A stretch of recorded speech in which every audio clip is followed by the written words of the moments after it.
yesterday we had all this meaty discussion, right? Yesterday, as in last episode, पे काफी meaty discussion हुई थी. Now today we are going back traveling. काफी दिनों से we haven't traveled, no? So we thought, okay, let's Yeah. travel in this episode as well. Again, the thing is that uh, since the time Rishi Bhai has become the leader, the supreme leader, uh, we want to take over the world as well. We as in Indians in general, right? So that's why we have got a Gora guest. Okay, Firangi chef in Desi Avatar. और ना ऐसा काम करते हैं अर्चित की भर भर के ना हिंदी में बातें करेंगे ऐसे बिल्कुल ऐसे ना अंग्रेजों की बुराइयां करेंगे, ठीक है? अंग्रेज go back, Simon go back ऐसा बोलेंगे. इनको क्या ही पता चलने वाला है, ठीक है? हमारे गेस्ट कौन है? Chef Keith. ऐसा सबको पता है. ऐसा हिंदी में ही बोलते रहेंगे, उनको पता नहीं चलने वाला है कि नहीं. बढ़िया. You know, I understand a little Hindi. You do? You know, chota. Thanks for the heads up, sir. Okay, so plan में थोड़ा change मांगता है. We will stick to English. And My scheme खराब हो गई Sadaf. sales team have. But we'll stick to English and not, yeah, we will talk to Rishi separately. But welcome, Chef Keith Sarasin. It's absolute pleasure to have you on the show and to have this beautiful discussion that we're going to have on food, on your love for food, Indian food, to be precise, because that's what you love as well. So before we get into the meat, everybody knows you already. Everybody in the food space, they know you well enough. You have work experience of over a decade. You studied from basically Indian subcontinent and learned about the Indian food.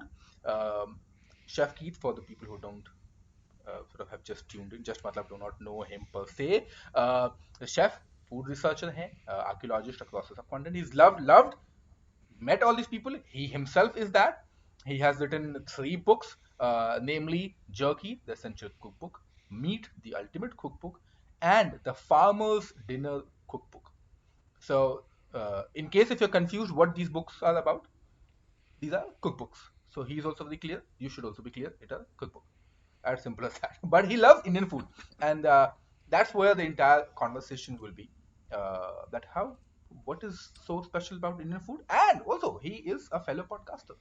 So we are going to put his podcast in our show note. He is a fellow YouTuber. I said fellow, matlab we are not YouTubers, but he is a YouTuber. We're going to put the YouTube link and everything else so that you can do all your social research, stalking, whatever word you fancy. And with that, Chef Keith, welcome to Naan Curry Podcast. I am so excited to be here. I have been a huge fan of this podcast for so long. As somebody who studies Hindi and is still learning, it actually helps me, number one. And number two, you guys are the best. Like, really, not only is it playful and fun, but you both know so much. And I think that that's a beautiful thing. This is the time when our producer will use this particular bite and put it up on the reels and also put money and promote this particular part because we are so awesome as Chef by Chef Keith. This is the Really happy to host you, Keith. Well, I'm so excited. So I'll jump into my first question. I have loads. So you grew up in a small city in New Hampshire in the United States, and you were not exposed to Indian food till a point of time in your life. How did you get interested in Indian cuisine? And not just interested, you became a chef in this space. Yeah, great question. So I grew up as a really picky eater. I think that, the Western diet is very much chicken nuggets and mac and cheese, and you don't get a body looking like this without eating a lot of chicken nuggets and mac and cheese. Um, so I think that that was like my exposure to it. But my good friend, he was Indian, and his family owned this Indian restaurant in my local town. And so I'd go over his house and we'd play video games, and he'd be like, "Hey, like you need to try Indian food." And I was like, "No, like it's spicy." It's like all these preconceived notions, right? Like you'd walk in and there'd just be like all this aroma, and I was cooking at the time. I was still young, but I didn't know like which spices were which. In the West, we use herbs a lot more than spices. And so that's one of the big distinctions that I learned. And so one day we were playing a game and he's like, "If I beat you, you have to try Indian food." And I always say it was the best bet I've ever lost because the next day we went to Indian restaurant and he knew I loved spicy food. And so he's like, I want you to try chicken vindaloo. Obviously, go in dish, really pungent, has a lot of spice to it. Not just that, in the West you get a lot of that pub style vindaloo, but this was like, whoo, they didn't hold back. And I always remember taking that like beautiful naan, putting it in my mouth with that chicken vindaloo. It was like Neo seeing the Matrix for the first time. And I was like, you've got to be kidding me. I was like, where has this been? And he laughed and he's like, welcome to Indian food. And the next day, his family needed some spices. We went to a spice shop. And at the back was this little Gujarati lady. And I walked in and she's like, do you need some help? And I'm like, yeah, I need some help. And so she approaches me and she's like, I want you to try something. And this little styrofoam container came out, and in it was mixed vegetables.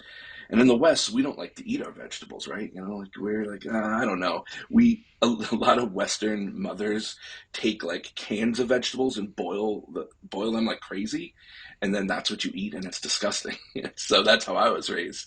So I took a bite, and it was the same experience. I was like, this is amazing. And I didn't know at the time, but it was suji sabji. And she was like, it's good, huh? And so for the next 3 months, I showed up at that store every day asking her to teach me to cook. And every day she said no. But one day she needed some website help. I told her I knew how to do it. I didn't. I lied and paid my friend to do it. But in turn, she allowed me in her kitchen. And her name was Indra, and she became my mentor for the better part of about 8 years. I would cook with her off and on. I started learning words in Hindi. Turmeric became haldi, jira, and all these things. Like I wanted to show her how much it mattered to me. We started catering together, and she became like a second mom to me. So when my mom passed away, she was there for me. So it was this beautiful relationship, and that's how I got started. Wow. That's beautiful. For a chef, what is pub style vindaloo?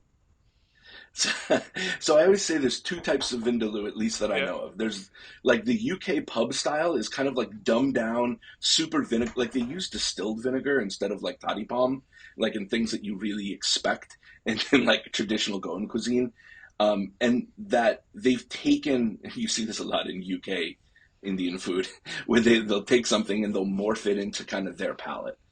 Thus chicken tikka masala and things like that. So it's a dumbed down version that's a little bit more sour and pungent and less spicy, I feel. very interesting. Somebody was mentioning this yesterday only, and I was from the food space itself, and was talking about Vindaloo itself and how many a times in the West, if you're serving Vindaloo, it means first this person was saying, and I didn't really, I don't know, I'm not agreeing or disagreeing with this person, also from the food space, a chef.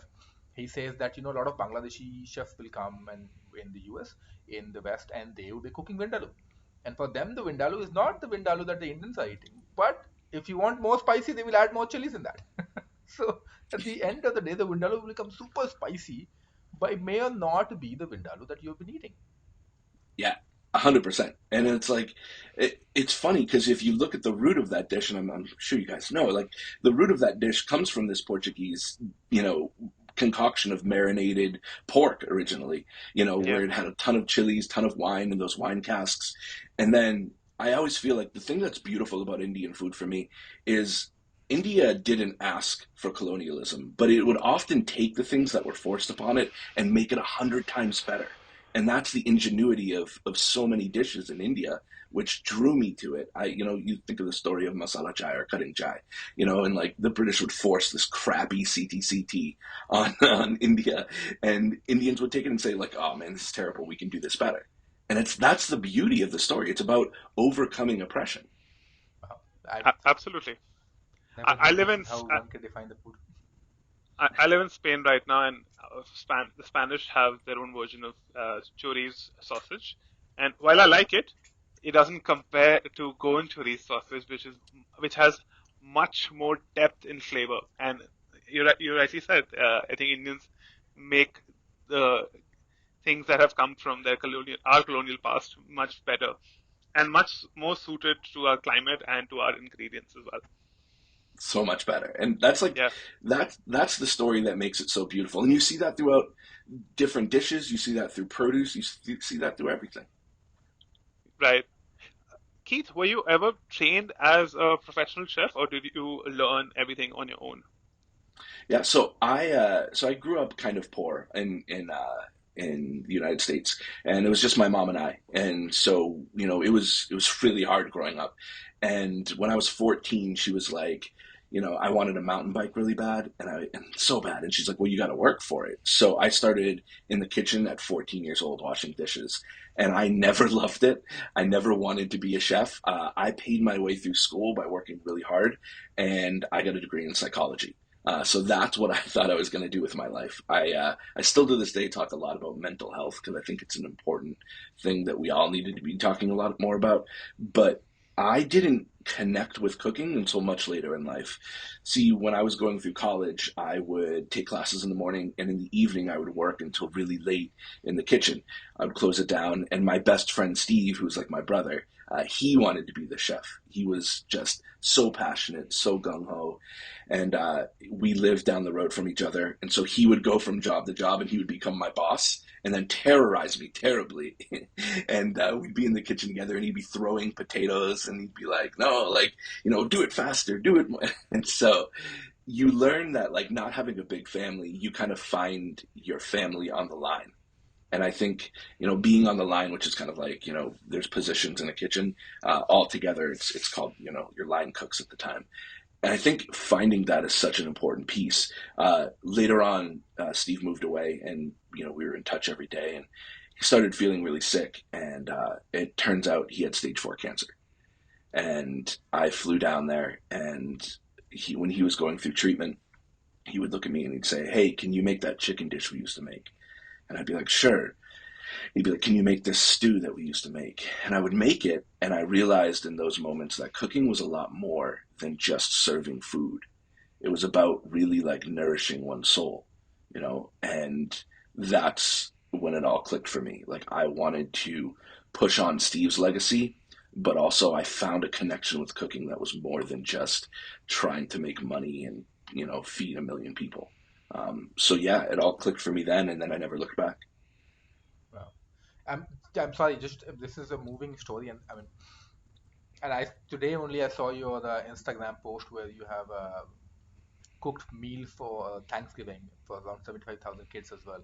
And I think you said something similar on your post as well, saying it's not about money or anything as such, but more like a connection or you know sort of appreciating and giving. Is that how you still see the food? Still, as in, because your life journey has been that.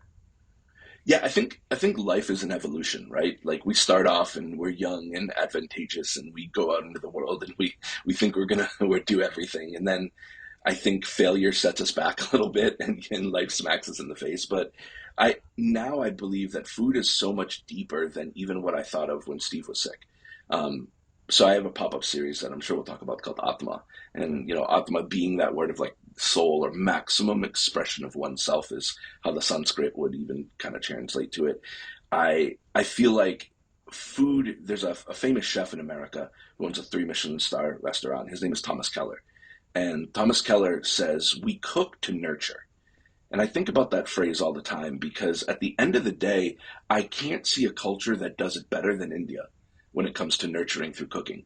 You think of like being on the floor with auntie and rolling roti and like having like chapatis made fresh where it's that beautiful texture. There's all these flavor memories, right? There's a famous psychologist called Dr. Prevost, and he says that he was once dipping a biscuit into chai, and he ate it, and it brought him back to a moment in his childhood. And think about those indelible qualities in Indian food. Think about Nani's dal. Think about like all these wonderful things that allow you to elicit a memory of a place and time. And only food can do that. It's that powerful. Yeah, yeah. That's beautiful. I need a moment to even think about what you just said. Same, same, Yeah, same. I'm just like trying to stake it in because yeah, I don't think I mean, see, we all love food. I mean, people who come on this podcast, it's by default, of course, everybody love. But the perspective you're adding to the food is little different because connecting food to the purpose or larger cause, if I can add that, Yeah, is something which is unique. So, yeah, yeah. speechless. So it was really interesting to hear those two parts of your story about how you got into Indian food and how you got into cooking. But for a chef who's grown up in India to become a chef in the broadly Indian cuisine, I mean, there are multiple sub cuisines in India. It's slightly easier because they've grown up eating that. They've grown up looking at uh, somebody in their family cooking it.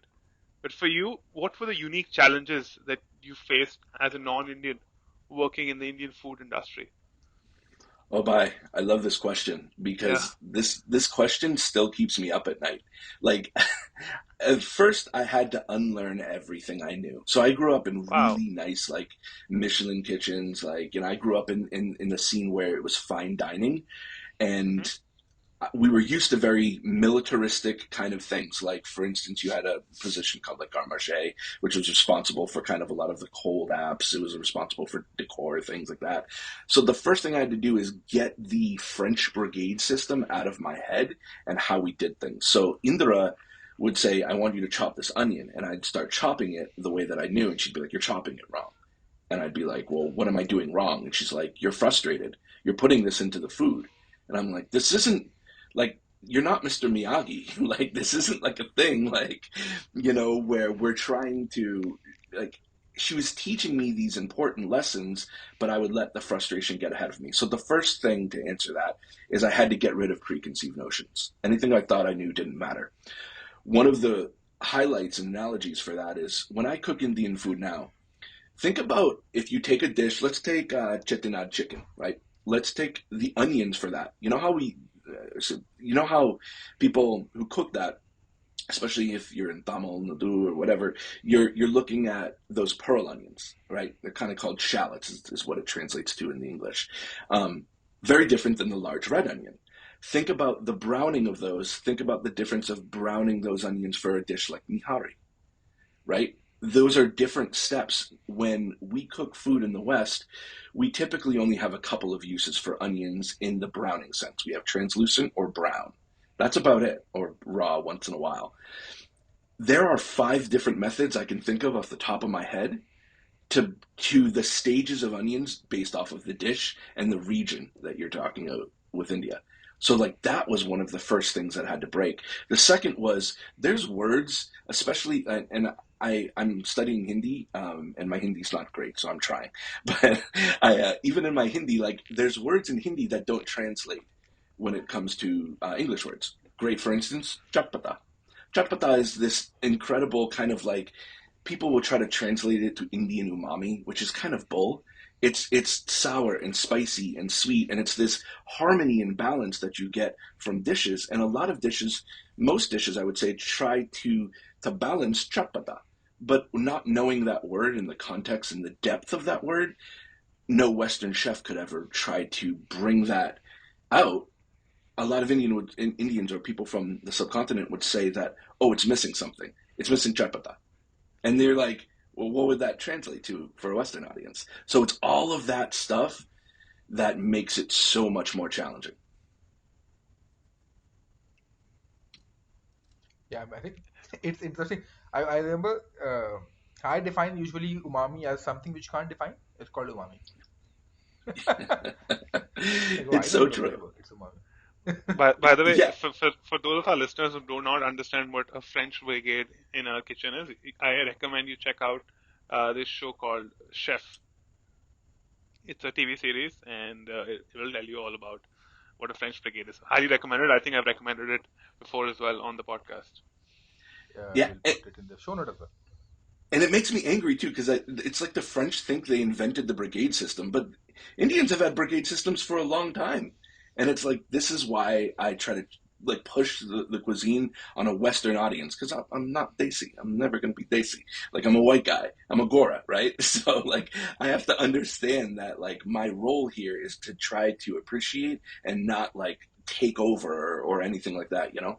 Yeah, that's interesting because I think what also you're mentioning about the chatpata, right? I am a spice lover. I absolutely enjoy spice. I've been saying this to so many people, and I will repeat again. I think Ruh, what you talked about the Atma of the food is in the spice. It adds the flavor. So in the last podcast episode with Sadina Kamini as well, we talked about that she's also a spice lover. So we talked about how spices are one part and spicy is different. Right? So spice and spicy are different things. But when you are using such things, both in a terminology, uh, when you're and the second when you're putting it and convincing the diners that this is not spicy, I have used spices. How do you sort of define or differentiate between these two for the foreign audience? I love this question, Dubai, because it's what we try to do so much.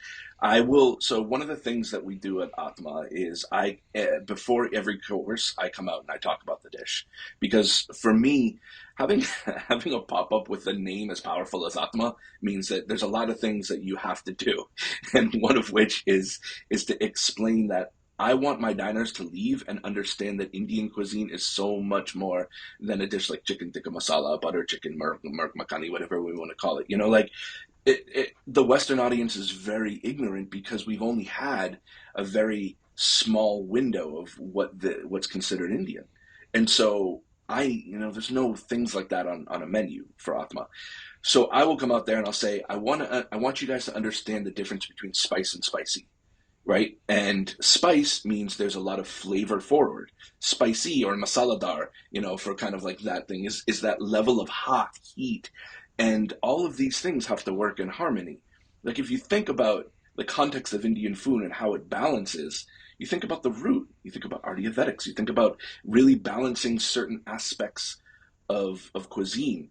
Spiciness, if it's too much, sour can help balance that out, and sweet can help balance that out.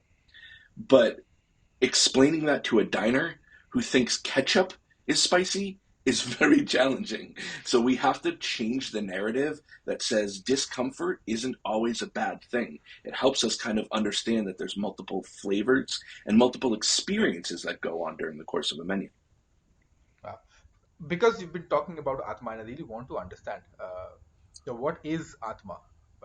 As in, we keep on talking.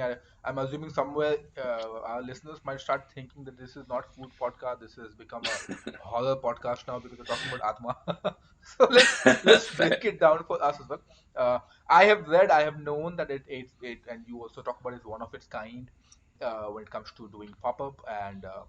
Also, the other interesting part that I find about Atma is that you call it as a pop up. Now, pop-up something which chefs don't necessarily do within their space. It is home chefs, or it is another specialized chef who travels somewhere else and will do pop-up. But we are doing a series of it, I believe. So, yes, please enlighten us. Yeah. So Atma started with my friend Tarun. Tarun is this younger kid who reached out to me on social media, who lives in my area, and his family's from the Kerala region. And he's like, I didn't always relate with my culture. He's like, being a third culture kid, somebody who comes here has ties to India, but is very American. In that sense, like finding identity is really difficult. And I obviously don't understand that side of it. So I wanted to listen. And as we talked, he grew up in the restaurant scene on a kind of a fine dining perspective where he was a maitre d' of a beautiful restaurant in Boston. And when we talked about Indian food in the context of like how we view it, we kept coming back to that place of there's nothing like sitting at Auntie's table while like food is prepared fresh. There's just nothing like it, and we can't replicate that as chefs. Yeah. Like I make a really good dal, but like at the end of the day, like I promise you, your mom's gonna make a better dal than me. Like I can't do it, Yeah. And even though my method is great, it's the love, it's that experience, right? Yeah. So Atma was birthed out of the fact that we believe that the best food comes out of soul. We believe that that best food is intrinsically part of us. And I started opening restaurants, and it wasn't Indian restaurants. It was all, fine dining kind of Western food. But during the middle of service, I would be making like cutting chai for everyone, or I'd be making, like staff meal would be like these intricate dishes. Sometimes not. Sometimes I would make like bongal and like gotsu and like things like that. And they'd be like, why do you put so much love into this and like you're not doing anything about it? And I couldn't answer that question. So when I sold my restaurants in 2020, I I realized that Atma was, that word translates best to like the maximum expression of who we are. It's that self coming through. And this was me. Like Indian food is now woven into the fabric of my soul. And now I hear my guru, Dr. Kurush Dalal, like I hear his voice all the time. I hear Indra's voice. I hear Ragini's voice. I hear all of these people who champion on something that I just love so much. So yeah, Atma is now this pop-up where we focus on regional Indian cuisine. We'll take a region, for instance, we've done Goa before, and we do a multi-course menu, tasting menu, and we come out and we talk to the diners about the historical implications of these dishes, how we got from point A to point B on these, and how Indian food cannot be defined, right? It's like we can't say, oh, like, khichdi is Indian. Yeah, of course it is. But like also, so is this and this and this. And khichdi in the north is different than pongal, which people would relate to as khichdi in the south. So like, it's these beautiful things that really gave birth to Atma. And we do pop up at various locations and sell out really quickly. And now we're looking at opening a restaurant finally next year to honor this beautiful cuisine. Wonderful. I mean, Atma or the awakening is finding a place as well, as I would like to say. But it's really interesting what you mentioned about dal and curry or more of these home style cooking. Uh, I say the same thing in fact, and I remember there was this one restaurant I was working with, and and I was making curry. And like, hey, listen, why can't we at a restaurant serve curry chow? It is such a nice homely dish. People should have it. But the problem was that with such things, what you're mentioning, chef, that you have the best skills, you have the best ingredient, everything is best, but you always will get compared with somebody's mother or somebody's grandmother. That yeah, yours is good, but not like my mother's. So I had to change the whole menu for the curry. I said I'm going to serve curry, but not the way people eat curry at home, not the way my mother makes a curry. But I said I will be a different mother for you. I will serve you a different kind of curry to you, but I'm not going to compete. So, but post that, I've never added any home curry or home style dal, because yeah, it is the soul that you put in, is that atma. Sadaf, Yeah. did you call it yogurt curry with chickpea dumplings at your restaurant? Oh, No. I had no chickpea dumpling in that. I had guava in that. I had Guava. yeah. Oh, It is. interesting. I was experimenting. Okay. This was at Cafe Lota. Okay. Yeah. So there was Great guava in restaurant. it. There was vadiya, the Punjabi vadi in that. So bunch of different kinds of stuff was there, but not the pakoda curry. I was like, I'm not going to add that because like I can't do justice. I will say it's not like my mother. If I'm saying it's not like my mother, then I'm sure others would be saying the same thing. So yeah, I think that makes a lot more sense. Cool. On Uh, that note, uh, let's take a tiny break. sure. Hey, it's been another great week on the IVM Podcast Network. On What the Hell Navya, Shweta Nanda, Jaya Bachchan and Navya Naveli Nanda talk about the portrayal of women in different spaces like their homes, at work, online, in pop culture and more. On Paisa Vaisa, Anupam talks about bad debts, credit card loans and consumer loans in India to Ritesh Srivastav, founder of Free.care. On All Things Policy, the Takshashila folk discuss the amendment dealing with the reservation for the EWS and how the Supreme Court ruling might change things for reservations in India. On the Filter Coffee podcast, Karthik talks to Harsh Songra, founder of My Child app. They discuss AI technologies, DALI, OpenAI, and tech space future. And on Smarter with Sid, Siddharth helps us understand how to handle the transition period in your professional and personal life. Once again, don't forget to visit our merch store on ivmpodcast.com. We have some exciting stuff for you over there. Follow us on social media. We are IVM Podcasts on Twitter, Facebook, Instagram, and LinkedIn. If you like our shows, spread the word. Tell your friends and don't forget to rate and review them wherever you're listening. You'll also find our shows on YouTube at youtube.com/IVM Podcasts. And finally, we would like to thank our sponsors this week: Bumble, Heads Up for Tales, Kotak Privy League Program, and HDFC Mutual Fund. Thank you for making this possible. And we're back. We're back with Keith. Keith is not just a chef. If you've heard the previous part of the conversation, he's also a philosopher of Indian food. Uh, Keith, another question I have for you is that you have spoken about Indian food with a lot of people all over the world, and you've mentioned some myths that are associated with Indian food. Apart from the ones you've already mentioned, what are some of the top myths that you have to constantly debunk in conversations about Indian food, especially in the global West? Yeah, great question.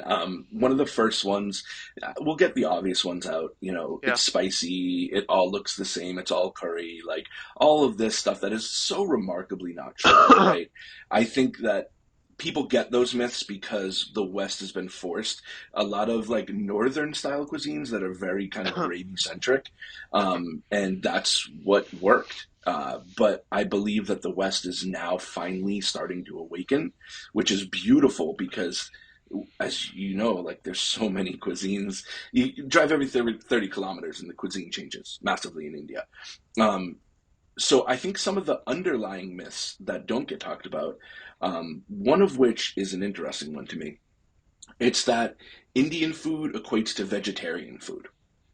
And I think about that all the time. Like 35% of the country is vegetarian. This is the statistic. Like people in the West think that like beef isn't consumed. Yes, I understand that like there's a lot of beef that's not consumed. In the south of India, the Syrian Christian community prides itself on different beef dishes, beef fries in Kerala and things of that nature. It's if you think about the geopolitical like leanings of India, you think about how Muslims won't eat pork, Hindus won't eat beef, and then you think of how these things collide in a way that creates these beautiful cuisines. And I certainly am not one to talk about politics or those things. Those are way outside of my gambit. I am just a chef at the end of the day. And in my humble opinion, I think that because diversity exists in places like India, it gives birth to beautiful cuisines and adaptations of dishes that allow these gorgeous cuisines to be elevated into a way that creates beautiful, beautiful dishes. And that to me is again India overcoming a lot of things that were imposed in on it. And so it's like that's the narrative that I try to always explain to people in the West. Like, yeah, you don't maybe you won't see a pork dish in this section, but go to the east of India and watch how that changes. Like people don't think duck would be on the menu. Well, like Maharashtra has some duck dishes that are Yeah. gorgeous. The east has some duck dishes.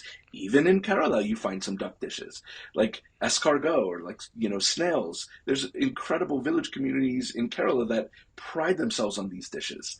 Like as we start to open, like I say to people in the West, when you change the way you look at things, the things you look at change.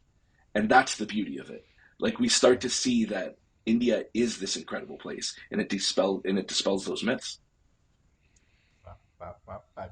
I think you're doing a fantastic job by breaking those myths as well, for many people. For many people, for sure. Um, you know, because on that, when you mentioned about Indian cuisine, you talked about regional cuisine, and you talked about food changes from place, and I like say food changes from place to plate. So every plate has a different food. Every place has a different food. Um, Now you're an American chef, American cook, promoting Indian cuisine, right? I can randomly think of the Tudalmia, who also sort of specializes in European cuisine. She promotes European cuisine. Uh, but the point is that you're talking about Indian cuisine by and large. She's talking about European cuisine by and large, and others are sort of doing the same thing. But then it boils down to the fact that there's also something called hyper local or regionalism or regional food. And then you I think have also gone on to say that can anyone say this food is mine, or this food belongs to me? Uh, so does it that hyper local or the regional food, uh, does it break the food sort of essence or dining together essence, or does it bring people together to try each other's food?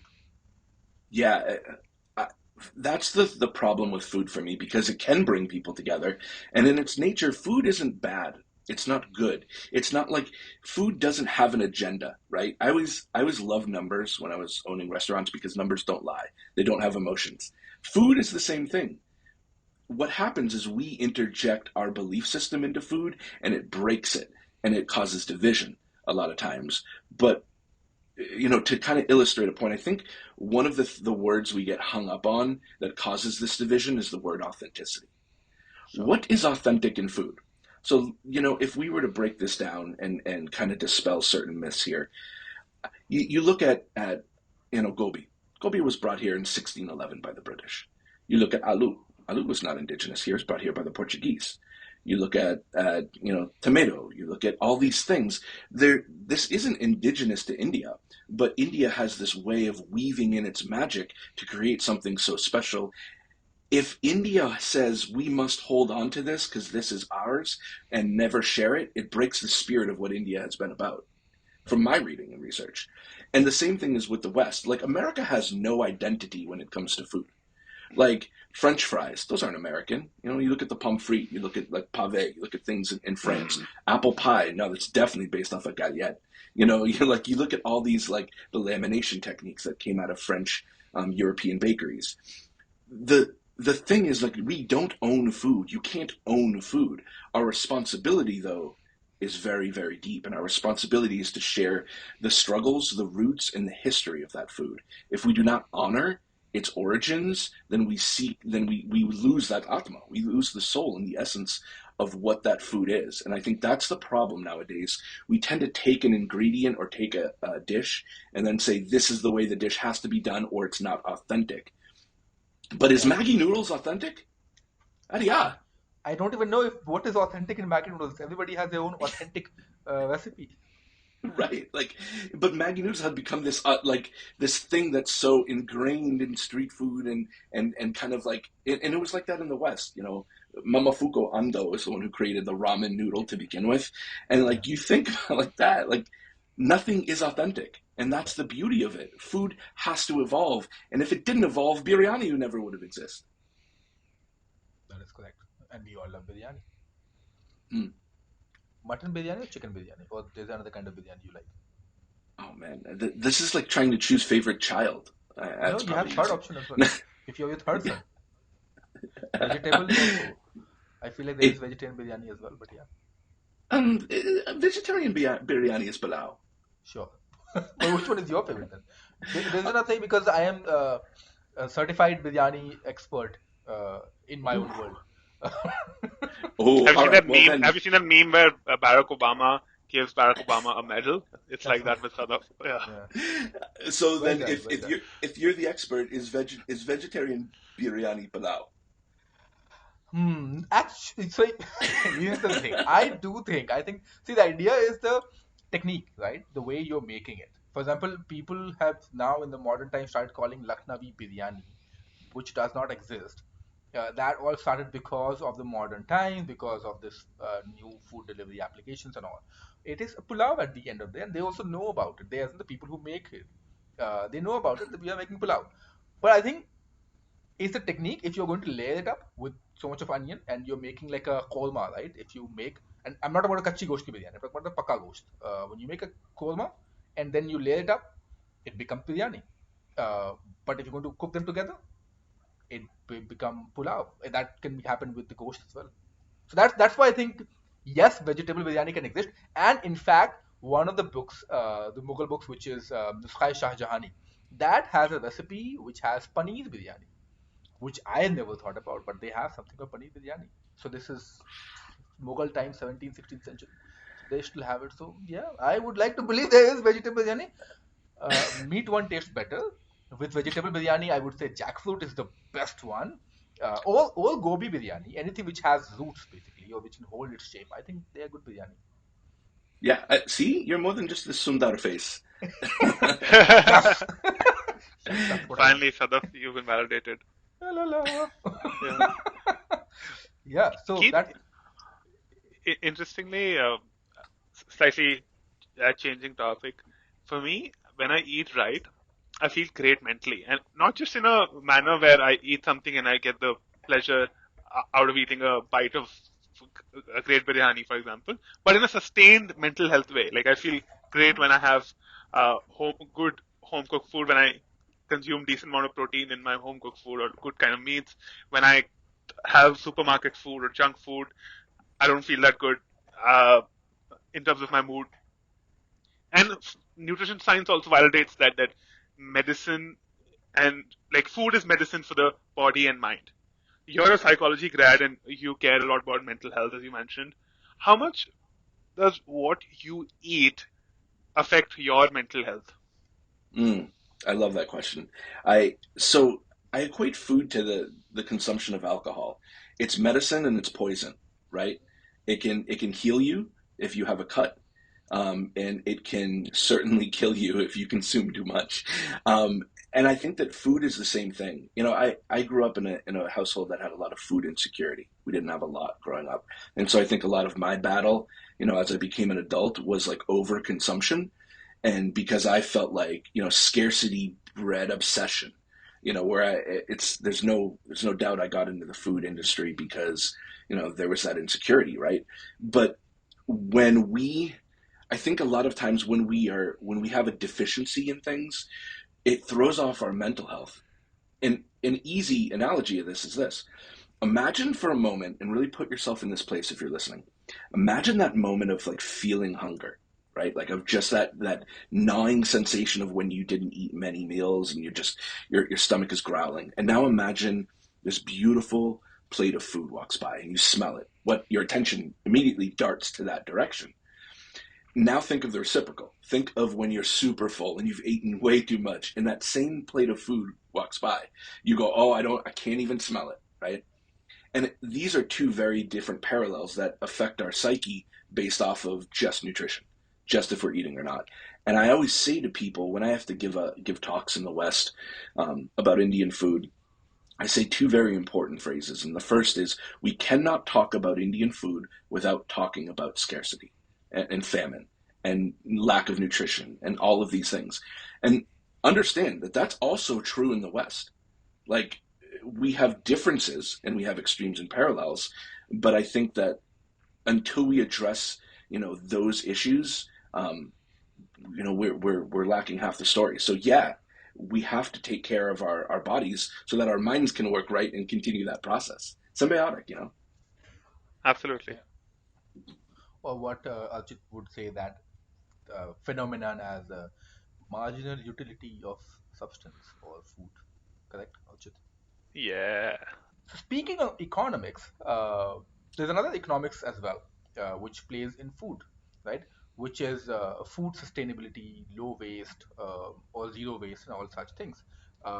Things are around. Everybody wants to have a sustainable food cycle, and there's nothing bad in that, because you want to leave something for the future. That is for sure.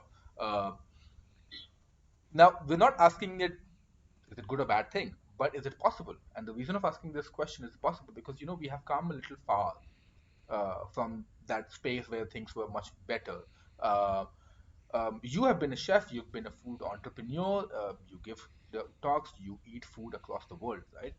Uh, how does the economics work here? Which basically means cost incurred to switch completely to something which is much more sustainable, organic, easy, difficult, possible, not possible.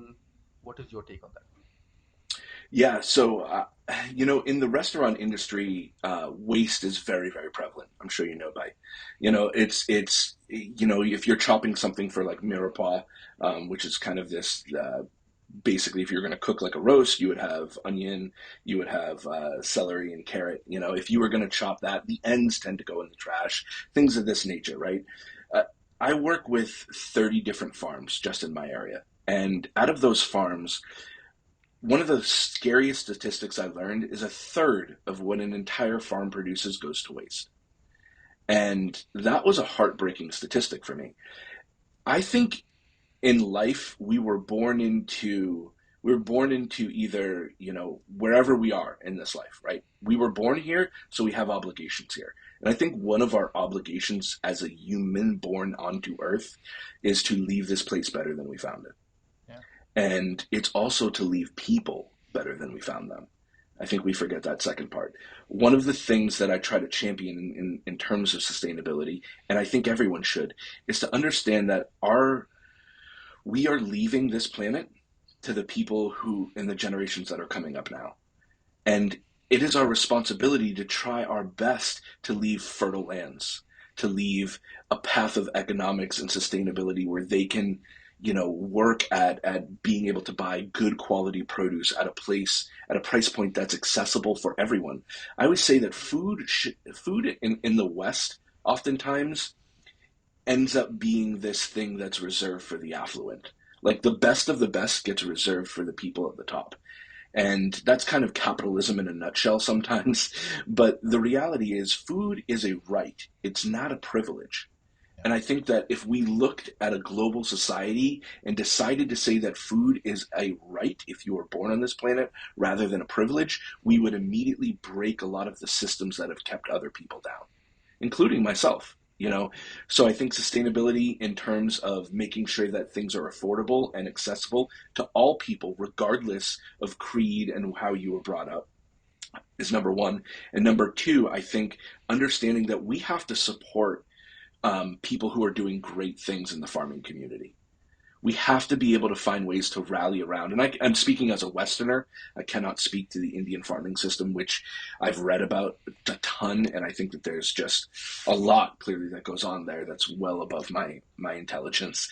But from a Western perspective, our job is to make sure that we're using our lands to better them. We're taking care of food waste. Instead of a third of what a farm produces going to waste, how can we utilize that to feed communities that are impoverished? How can we use that to bring in better topsoils and compost that? Like, that's the stuff that I think is our responsibility as human beings, every single one of us.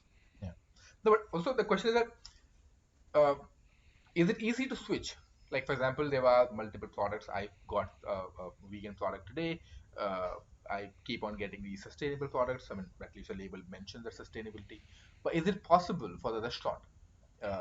Because what you're mentioning, right, that food should be accessible, and but I'm taking a bold statement here, but that food, not all sorts of food is accessible for everybody, right? Example would be recent, which in Indian currency it was 1.3 crore for the dinner plate at Salt Bay, right? So that's a different kind of food extravaganza. Nobody will be able to use. Not many people, right? So what I'm trying to ask you is that, is it easy to switch? Would that, at this point of time, because the demand per se is less, would it be shooting up your price of putting these sustainable product? Yeah, no, it's hard. It's real hard. And I wish I could sit there and say, oh, it's super easy, but that would be disingenuous. Like, it's incredibly difficult. It's incredibly expensive, and that gets passed on to a consumer. Yeah. If I wanted to take away all my products and go organic, that drives up the price almost double. But the reality is, we don't have to be perfect. The pendulum doesn't have to go from this to this, like from right to left. The pendulum can get swung by small little increments. It's like if you're in a dark room and you flick a lighter, that's a small amount of light. But if everyone in that room flicks the lighter, there's a lot more light that comes through. And this is our responsibility. Like, if we can just start by saying we're going to eliminate, if you own a restaurant and say, we throw out, a certain amount, let's say a third of what we produce goes to waste, which would be a tremendous amount. We're going to find a way to take a third of that third, and then bring that in and find uses for this. Maybe it's stocks, maybe it's consommes, maybe it's pâtés, maybe it's different things that you can use. But like, we have to start somewhere. You're 100% right, Bai. It is almost impossible at times, but we are a civilization that put people on a moon. Think about like the gravity of this, right? And everyone has a cell phone nowadays for the most part. And in this cell phone holds all the recorded history of humanity. If we can do this, you're telling me we can't tackle something like that? Well, what you're saying, Archit, it also reminds me of our episode with Roshan on startup. That if there'll be a lot of people asking for it, there will be a sort of sea change that we'll see. And what you mentioned, the same thing, that people have gone on moon, and you think that we can't create sustainable food for people. Wow, wonderful, awesome. On that sustainable note, we are going to come to our last section, which is the over, under, and favorite food. Um, because you consider, I mean, you're almost there. You're half desi, if I can say. For many people who are listening it now, Keith wanted to come to India, but for some odd reason he couldn't come to India. And if I may say, he was quite upset, and I'm sure he was crying about this as well. I don't know. Very And much. and Keith knows more about Indian food, I think, than 99% of Indians. So That is true. Yeah, I'm always going to be the student. Always going to be the student. for a student of food forever. So, what would be one underrated food in India? And you can pick any region or just Indian cuisine by and large. These are the questions that are hard. Underrated food in India. I would say, uh, I would say a lot. To me, there's some dishes that don't get enough love. For instance, the Bengali. I'm gonna say this wrong. It's the cholar dal. Yeah. Like that dal to me is one of my favorites in the world, and always surprised that I don't see it more on the social media front. Bengali food is beautiful, and I'm obsessed with it. I'm be so proud to be Bengali. Everyone who is, but that cholar dal is like mind blowing to me. It's so good. So I would say that's my underrated. It's one thing common between both of us. I am obsessed with Bengali cuisine as well. I think the dish is Uh, fabulous. Archit, are you can obsessed we? with Bengali cuisine? I like Bengali cuisine, You and love I think there's way more to Bengali cuisine than fish. and kosha And macho Mishti. and mifti. Yeah, yeah. Yes. And overrated. Overrated. Yeah. Over. Ooh, this is a setup question. This is how everyone goes. Oh, this podcast was wonderful until this. Um, Until they hit the main spot. oh God, here we go. Please don't hate me. Rasgulla. I Wow. Oh, Bengalis will I hate know. you. I know. I'm You sorry. left balance. the You're right balancing spot. out. Yeah. Exactly. You're like, you're the I best, but not so good. I I will say that I have never had one that I've really fallen in love with. So if you're listening to this and you want to make me all the rasgulla in the world, I will promise you I will try it. I will respect it. But yeah, I feel like rasgulla is one of the ones that I haven't been able to fall in love with. Ah, Unfortunately, I agree. okay. It's just Oh, too sweet for me. I'm I, saved. I think you saved me. I Yeah. thought you would say butter chicken.